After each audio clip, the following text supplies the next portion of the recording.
Hello dear students, कैसे हैं आप लोग। आप लोग शायद वीडियो का इंतजार कर रहे होंगे कि कुछ सर नया लेके आए। तो आज मैं एक नया टॉपिक लेके आया हूं आपके लिए अपने चैनल पे, स्केल्स का। तो आपको पता ही है, जो स्टूडेंट्स मेरा चैनल पहले से देख रहे हैं,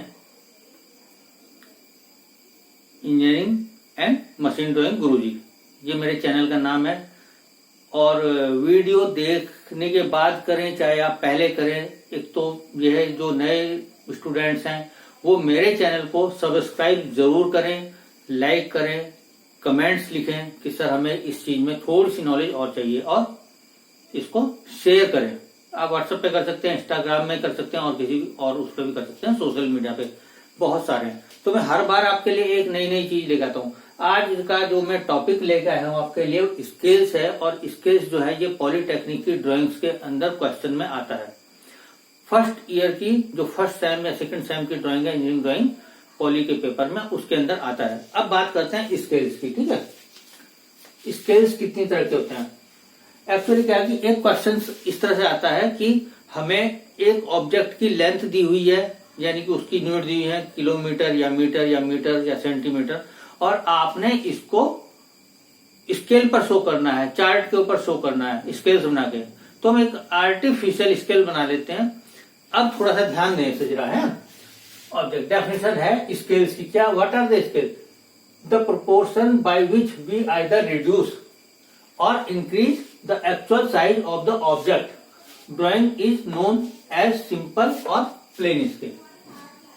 सीधी सी बात है कि जिस पैमाने की सहायता से हम उसको इंक्रीज भी कर सकते हैं और रिड्यूस भी कर सकते हैं उस लेंथ को ड्राइंग के ऊपर। मैं रिड्यूस और एनलार्ज इसलिए कह रहा हूं कि देखिए, आपको अगर माना एक बिल्डिंग की ड्राइंग बनानी है, तो बिल्डिंग तो कई मीटर लंबी हो सकती है, चौड़ाई भी ज्यादा हो सकती है, तो आप सीधा सीधा उसका स्केल रिड्यूस करेंगे और तभी उसकी ड्राइंग पॉसिबल है ड्राइंग शीट के ऊपर। अब आ जाइए, अब व्हाट इज एनलार्जिंग स्केल या इंक्रीजिंग स्केल। इंक्रीज स्केल यानी कि जैसे रिस्ट वॉच है, उसके अंदर बहुत छोटी छोटी गरारियां होती हैं, बहुत छोटे गियर्स होते हैं। स्टॉप वॉच है या मेजरिंग इंस्ट्रूमेंट्स है। अब चूंकि बनते तो फैक्ट्रीज के अंदर है, इंडस्ट्रीज के अंदर, तो मैंने बताया था आपको बहुत पहले वीडियो में कि सब चीज की एक ड्राइंग्स होती है। तो वो ड्राइंग ऐसी तो दिखनी चाहिए, गरारी मतलब बहुत बड़े स्केल में हमें बनानी पड़ेगी। तो स्केल जो रिड्यूसिंग, एनलार्जिंग, 3 तरह के स्केल होते हैं। मैं यहां पे आपको लिख रहा हूं, ये एक तो होता 1:1 यानी कि फुल स्केल। फुल स्केल होता है या नॉर्मल स्केल होता है। रिड्यूसिंग स्केल ये होते हैं 1:2, 1:5, 1:10, 1:100 भी हो सकता है। ठीक है, और उसके बाद जो होगा हमारा एनलार्जिंग स्केल 2:1, इसके जस्ट अपोजिट चले जाइएगा 5:1 और 10:1। तो ये एनलार्जिंग हो गया। मैं खाली ये लिख रहा हूं, जगह नहीं है यहाँ पर। और दूसरा मैं लिख रहा हूं ये रिड्यूसिंग स्केल और ये फुल स्केल। तो हम उसे उसके बराबर ही बनाते हैं, जितनी एक्चुअल लेंथ है ऑब्जेक्ट की उतनी हमने ड्राइंग्स पे दिखा दी, तो फुल स्केल या नॉर्मल स्केल। फिर आगे आपका अगर ड्राइंग थोड़ी ऑब्जेक्ट बड़ा है और हमें थोड़ा सा पेपर के ऊपर एकोमोडेट करना, माना A4 की साइज है या A2 है, A1 है, तो हम रिड्यूसिंग स्केल इस्तेमाल करेंगे। और अगर एनलार्जिंग करेंगे, छोटी चीज को आपने बड़ा करके दिखाना है ड्राइंग के अंदर, तो 2:1, 5:1, ये कितना भी हो सकता है। अब आ जाइए आप definition. Representative fraction RF, the ratio of the distance, यानी कि distance means length, on the drawing sheet of an object to its actual size, यानी कि length, known as representative fraction or scale factor. Scale factor RF या SF एक ही चीज है। तो आपकी सुविधा के लिए मैं लिख दिया RF, length on the drawing sheet upon actual length.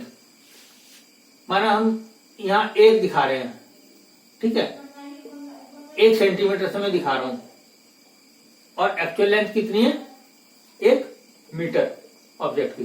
तो RF का फॉर्मूला मैंने यहां लिख दिया है 1/मीटर, यानी कि 100/100 सेंटीमीटर।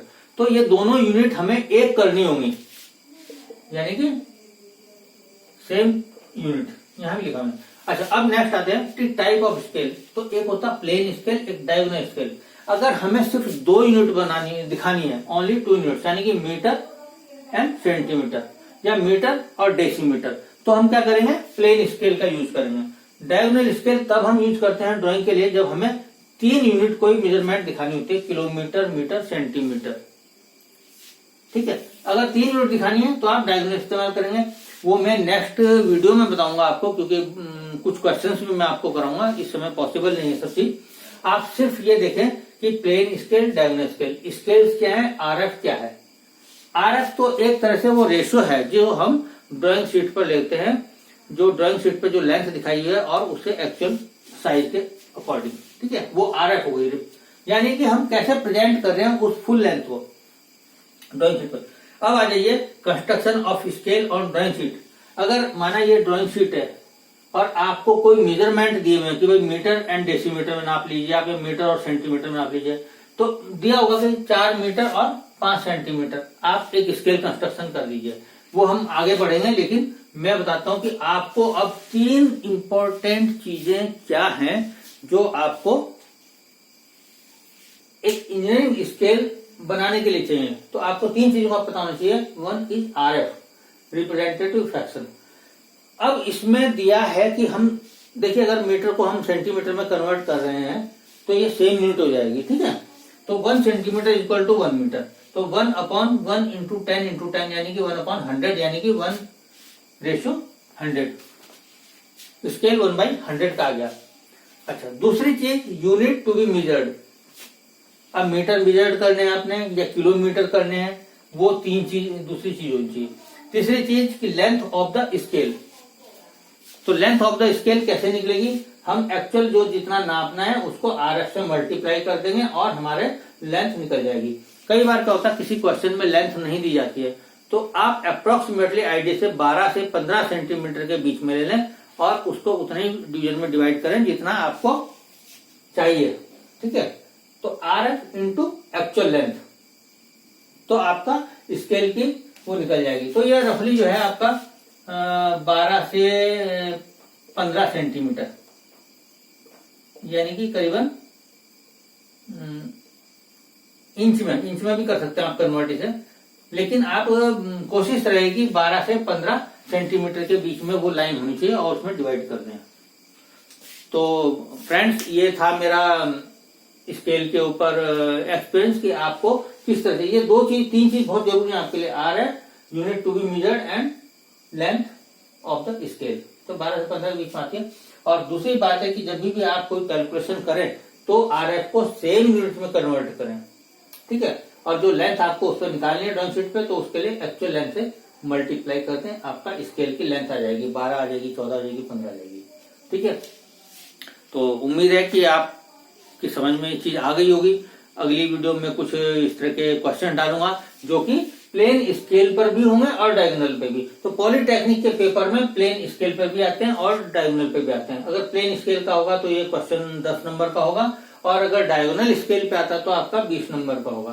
तो ये मतलब एक बड़ा अच्छा स्कोरिंग वो है, पर स्टूडेंट इसमें थोड़ी सी डिफिकल्टी महसूस करते हैं क्योंकि आरएफ के बारे में नहीं पता था। तो आज मैं इस वीडियो को यहीं स्टॉप करता हूं। नेक्स्ट टाइम पे फिर मिलूंगा कुछ नया इंटरेस्टिंग लेकर के आपके लिए। तब तक के लिए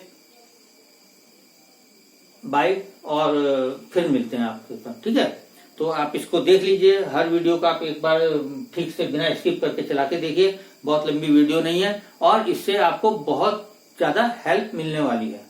okay guys, thank you, bye.